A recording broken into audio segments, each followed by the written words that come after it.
Just sending. I was like, yeah, ladies and gentlemen, welcome back. So this is part 2, and we're going to continue with our Dynamite results here and our review. So then, after the Cobb pretty much destroying everyone, we get a Hardy's promo on the Young Bucks, building up to the pay-per-view. I thought this was one of the better Hardy promos that we've seen in years. That's what I thought too.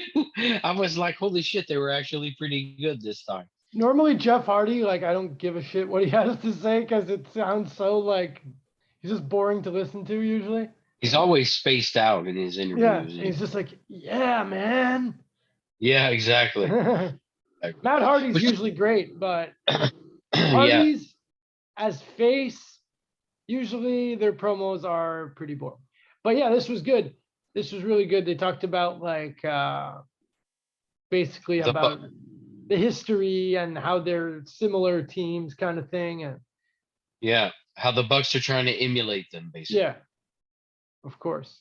You know, so. We're going to have Shawn Michaels and Marty Jannetty come in and fucking kill all 4 of them for copying them. And then the Midnight Express can come and kill them. Kill them. Yeah, exactly. Yeah. It's all handed down, but yeah. So this should be a good match. Sometimes when it's too similar of styles, it could not be good, but this should be good. Like usually high flyers with high flyers, it works. It's going to be a good match. For sure. And yeah, like they've wrestled before, just not on a big stage like this. Exactly. This is the first time on a big stage on a pay-per-view, so. Yeah. So then we get... you know, with Jeff Hardy, he's going to do something crazy. Yeah, so he's been on a roll here in AEW. I like his, feel like he has something to prove. Exactly. So. And on pay-per-view, Young Bucks, we haven't seen much like big Young Bucks matches that are really like wow in a while, you know? Yeah, this will be one. This one should be one, yeah. Yeah. There's been a build-up, but there hasn't been a huge build-up. So maybe we'll even see this feud continue after the pay-per-view. Maybe, yeah. You know, have a ladder match or something. Yeah. They gotta have a ladder match. They might try to escalate like that. Yeah, exactly. They go to table, ladders, and chairs. You know what I'm saying? And then chainsaws, flamethrowers, landmines, piranha fish. Then we get a triple threat match, which, you know what? It feels like they don't do that many triple threat matches in AEW, which is good. I don't like random triple threat matches, but this one made sense because it's building up to the pay-per-view. Yeah. Ricky Starks versus Jungle Boy versus Swerve Scott. 3 of the best up-and-comers, I guess you could say, of AEW. Yeah, 3 of the next gens. Yeah, definitely. Yeah. For sure. Swerve picks up the win, who we were talking about, so well about, you know? Yeah. One of this episode. Yeah, Swerve picks up the win. He looks good. All 3 guys look good. All their partners come out. Christian's there. I don't know. Are they gonna make Christian break up with Jungle Boy and the other guy? I don't know, man. I'm waiting for them to do something for Christian. Feels like they're kind of like, okay. You know what it feels like? Luchasaurus has been really like put to the background, but they're tag team champions. Yeah. But it feels like Jungle Boy's been having more one-on-one matches lately. They're trying to push Jungle Boy more. But it's a weird time to do that because they put the tag team titles on them. I know, which means they're going to be losing them. Yeah, they might lose to Swerve and Lee. Swerve and Lee? You think Swerve and Lee have a better chance than Ricky Starks and Powerhouse Hobbs? Yeah, I think we'll Ricky Starks. Check on DraftKings. Yeah. Yeah, what's the over and under? Yeah, that's it. Ricky Starks. I love the pin. No, I mean, I love Starks and Hobbs, man. I think Ricky Starks. I love betting on sports.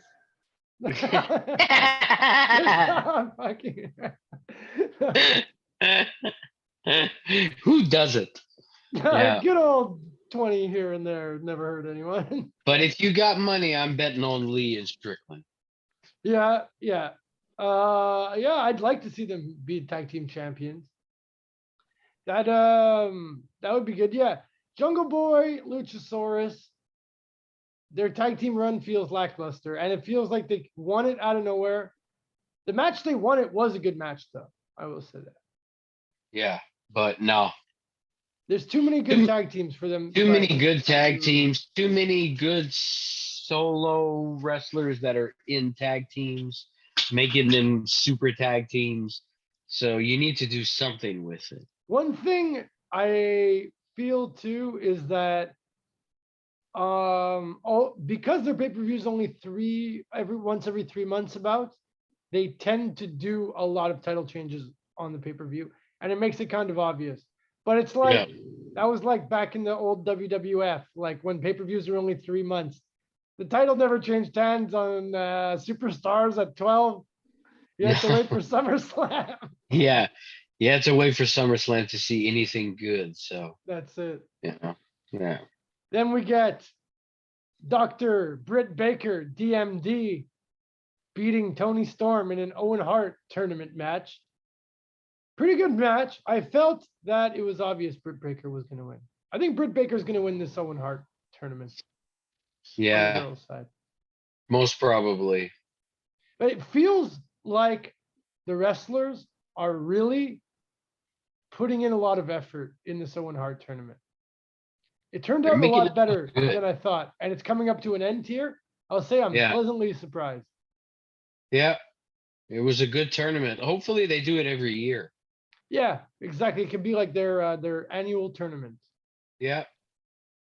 Then, in the main event, the match that I didn't know I wanted to see, or didn't know I had to see till we saw it, another Owen Hart match. The winner facing Adam Cole at the pay-per-view.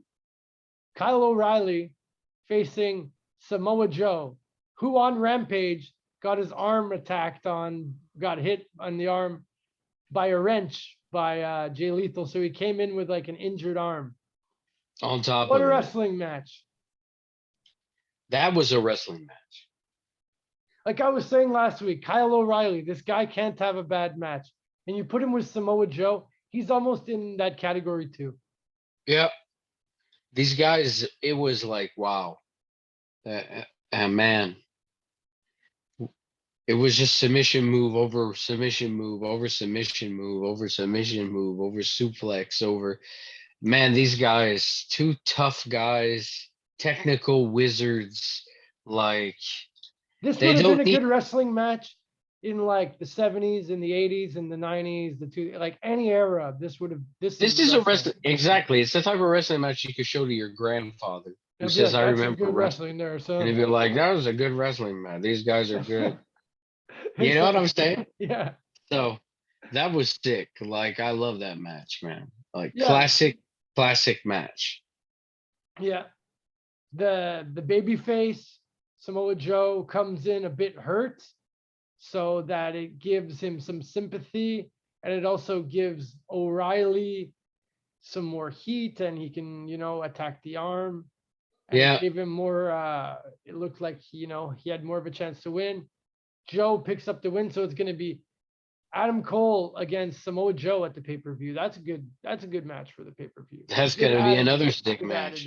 You know, that's a pay-per-view. That's an NXT world title match right there. You know what I mean? Like it's also I find the tournament has a very King of the Ring vibe to it. Yeah.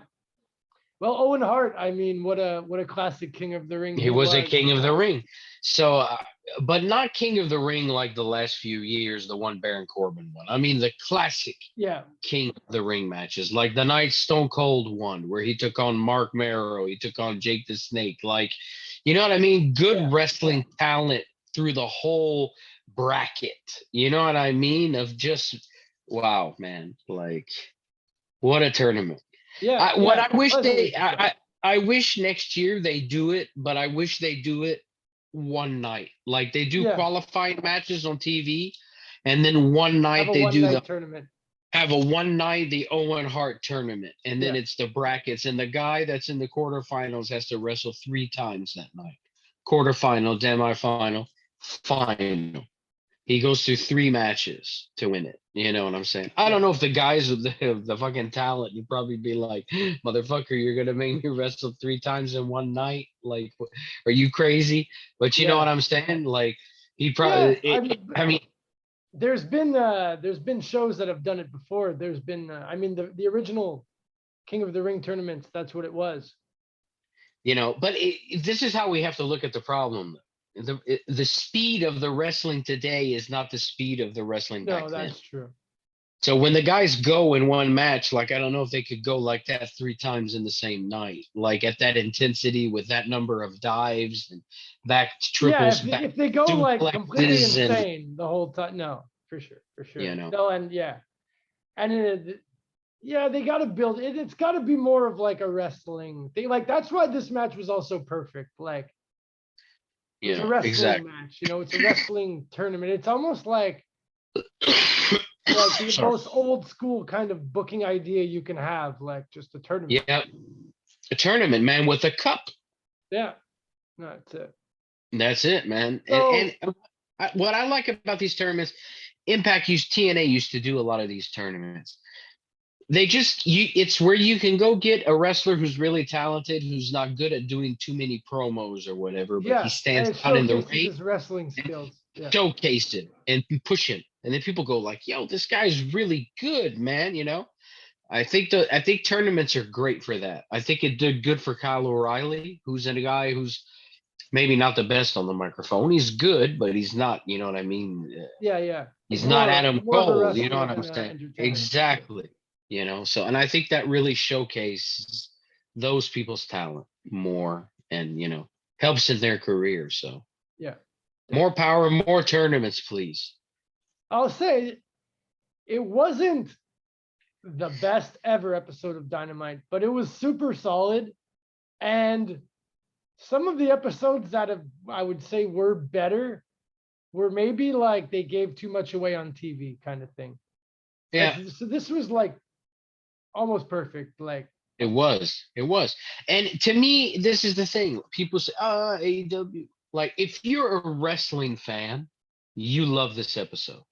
If you didn't love this episode, if you didn't love this episode, it's because you're sold on some bullshit that you read on the internet, and you're propaganded in your head, like either by shit that Jim Cornette said or shit that the WWE fans say or whatever. Because if you're a wrestling fan, if you look at this objectively, and sat down and watched that show, that was a wrestling show. That was a good wrestling show. There wasn't like 20,000 flips for nothing. There wasn't, you know what I mean? Yeah, there was a few. They've cut a lot down on that, actually. Well, they've been criticized for it. Yeah. You know, over and over again. I mean, you know, one thing I find is awesome about AEW is that they seem to listen to the criticism that they get, and they seem to take it and be like, okay, so they think that we do too much of this. Okay, maybe we should. You know, we should do this, you know, a bit. And then the guys are like, yeah, that's a good idea. I think the fans didn't like that, or the fans are getting tired of this. So maybe we should try this. You know what I'm saying? And I like that about them, that it's not like WWE. It's like they don't really care what the fans seem to think. It's like if the fans don't like something, they're like, well, we're going with that anyways. It's like, you know, that's pretty much sucks, but exactly, that's what it is. That's the main difference they have between the two, is that WWE's like this big thing with a lot of money that says, here, this is the bullshit that I'm feeding you, and you should eat it. And if you're not happy, well, I don't care, because a lot of people are going to eat it. I'm not changing my recipe. Take it. As to AEW, it's more like, oh, you don't like that? Well, look, okay, maybe we could try this. Oh, you're not sure about that? Oh, we've got this over here we can do. You know what I mean? Oh, well, what do you want to see? What do you like? You know, oh, you want to see more guys from Japan? Okay, here, let's bring guys from Japan. You know what I mean? Like, I think it's cool for that. Like, I think he saved Ring of Honor because the fans kept singing Ring of Honor. And so he bought it last minute. He's like, you know what? Okay, I'll do it. Here you go. Hey, guys, Ring of Honor. Here we go. It's not dead. Yeah, that's one thing. I really hope that they really bring back the bring back Ring of Honor. It would be good for a lot of the roster for sure to have more place to work. So we won't go over all of Impact, but we will always for sure at least give a bit of Impact news here. Sami Callihan's back. That's awesome. He looks pretty much the same. He's going after Moose. Because Moose injured him. So. Yeah, exactly. So. Kudos to them for staying on their storylines. Yeah. And for taking notice about something that was in there and fixing the gap. You know what I'm saying? And they do it also because Frankie Kazarian is on tonight for everybody. Frankie Kazarian is back. So they're continuing the storyline with he started when he came there a couple weeks ago. So he's back. So good for that because Kaz is going to be on Impact for the next few weeks. That's cool. Definitely. Yeah. Part of that working relationship that they apparently no longer have, but as we can totally see, they still have a working relationship for sure. It's not like a huge vocal point of the storyline, but like for sure they still have some working relationship going on. Laredo Kid unfortunately defeated Mike Bailey in qualifying for the Ultimate X. Yeah. But, which sucks. I would have liked to see Bailey. I would have loved to have seen what Bailey can do in the Ultimate X. Me too. Hopefully, maybe they have like a second chance match at the very end and he gets in that way or something. You know, sometimes they do that. Or they'll just replace somebody by injury with him. Yeah. I really hope El Fantasma is included in this. Yeah, I've been really liking him actually. He's an interesting character for sure. He's cool to be. It's cool to see him back, man, for real, and that they're pushing him again. So yeah. I like Briscoes, this. They defended their Impact Tag Team Championships, defeating Joe Doring and Cody Deaner this time. Yeah. So they put in Joe Doring. I think they're even gonna now wrestle Eric Young and Joe Doring combo because then they'll have wrestled all three possible combos. Possible combos. Yeah. Yeah. Which they kind of have good matching styles, so. Yeah. Why not stretch it out a bit? Yeah, the Good Brothers defeated the OGK of Matt Taven and Mike Bennett. That feud continuing on. And basically, the women's feuds are going on. Taya Valkyrie made an appearance back. Yeah, her and Mia Yim are both signed to Impact. So yeah, it was that Impact Tasha Women's Steele, Division. Savannah Evans and Deonna Purrazzo. What's her name again? Deonna Purrazzo. The Virtuosa. The Virtuosa. I always love that fucking nickname. Versus the AAA Rhea de Reinas champion Taya Valkyrie, Mia Yim, and Jordan Grace. That was a six really talented women in the ring there. Valkyrie, Mia Yim, Jordan Grace. Purrazzo, they're in the top of all the women's divisions, if you ask me. Probably that's 4 girls that are probably in the top 20 or 25, if you ask me, in the world. So, and they're working with these the other, they mix it up, and the lesser known women of Impact are getting good experience, and one day they too are gonna become more proficient, Yeah, exactly. Yeah. So yeah, it's not like a pay-per-view week for Impact or anything, but really good episode. Always solid wrestling on Impact. Yeah, for sure. Hey, the Briscoes are there. I mean, they're just watching the Briscoes is worth watching Impact right now. Yeah, I mean, think of it. A lot of emphasis on the tag team division. Yeah, that and the Bullet Club. Like, if you're watching Impact, you're watching the Briscoes and you're watching the Bullet Club. So, I mean, it doesn't get better than that. That's it. And these women coming back, perfect. You get like Ziggy Dice running around. Callahan, Ziggy Dice, and Johnny Swinger. Are they not an awesome duo? They're hilarious. Yeah, definitely. I love it. They need to give them. Johnny Bravo needs to be put back as their manager, and they need to be called like the Swing Team or something. Coming out to Johnny Swinger. Does he not have one of the most awesome entrance songs? He does. I love everything about his character. Man, and it's just great to see a guy like not give up, and like come back to wrestling. It's almost like a PCO-ish kind of story, God Demore said that he truly believed that Johnny Swinger was slept on in his prime. He says, I saw that guy carry small companies, man. Like, people pay to watch Swinger, man. People love Johnny Swinger. Well, I remember he was pretty all right in WCW. He was. Didn't really push him at all, but he was normally on like Worldwide or Saturday Night. But he'd have matches. When he was with Simon Diamond, and they were in ECW, in ECW, he got a better run. Yeah, that's what sold me on Johnny Swinger. Yeah. When it was Swinger and Simon Diamond at the end of the ECW era, man. And then they went, Simon Says.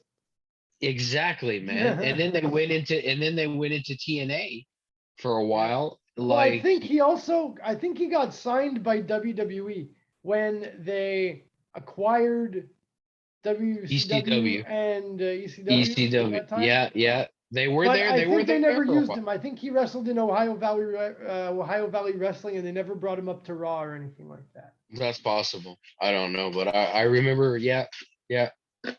But yeah, man, Swinger, man. It's great to see him. So thumbs up great, of the week this week.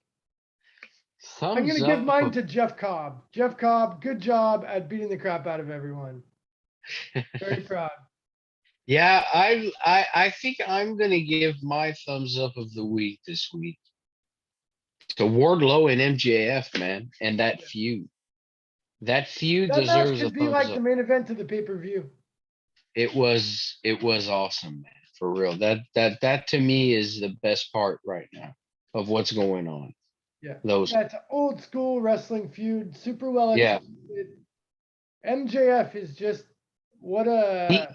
he's gold. Talent. He is gold. He is gold, man. He's mastered the heel. He's mastered it, Yeah. I mean, I ain't seen somebody. The last person I saw that was a heel like that I loved that much was EC3 when he was running for something, and it was Vote for Carter, and he had the 4 guys come out and sing the song Trouble. He was so awesome. He was like a Carter. I'm a Carter because we're better than you. Like that was his saying or something, because I'm a Carter and I'm better than you. Like I see MJF, he's that same type of character, man, and he's pulling it off. That character made EC3 and it's making MJF. Yeah, so. For sure. So everyone get out to NWC this week. That's our show pick of the week for local Montreal Wrestling Quebec shows. 7111 Désirable, NWC. AEW pay-per-view this Sunday. Man. We're going to be watching that. Should be a big week again in wrestling. So we'll be back next week. We'll talk about the pay-per-view and everything else that happened.